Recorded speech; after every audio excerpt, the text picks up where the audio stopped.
మంచిర్యాల ప్రభుత్వ డిగ్రీ కళాశాల మైదానంలో మాజీ ప్రధాని అటల్ బిహారీ వాజ్పేయి 101వ జయంతి వేడుకలు ఘనంగా జరిగాయి. రఘునాథ్ వెరపల్లి ఫౌండేషన్ ఆధ్వర్యంలో ఏర్పాటు చేసిన 8వ మెమోరియల్ క్రికెట్ టోర్నమెంట్ ను బీజేపీ జిల్లా అధ్యక్షులు నగునూరి వెంకటేశ్వర్ గౌడ్ ప్రారంభించారు. ఈ సందర్భంగా వాజ్పేయి చిత్రపటానికి నివాళులర్పించిన ఆయన దేశానికి వాజ్పేయి అందించిన జాతీయ రహదారుల అనుసంధానం మరియు కార్గిల్ విజయాన్ని గుర్తు చేసుకున్నారు. వాజ్పేయి విలువలతో కూడిన రాజకీయం యువతకు స్ఫూర్తిదాయకమని ఆయన అన్నారు.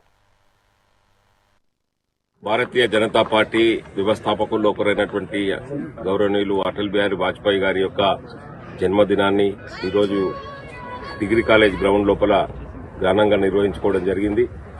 వారి యొక్క ఆశయాలు ఈ దేశాన్ని పరమ వైభవ స్థితికి తీసుకుపోవాలని చెప్పి పుట్టుకతోటే మరి 1924 డిసెంబర్ 25వ తేదీన ఒక మహనీయుడు ఈ భారతదేశం లోపల జన్మించిండు. ఆయనే అటల్ బిహారీ వాజ్పేయి గారు.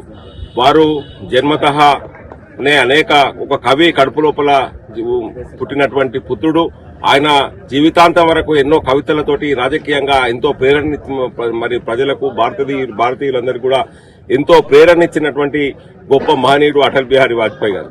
మరి ఆయన అంచెలంచెలుగా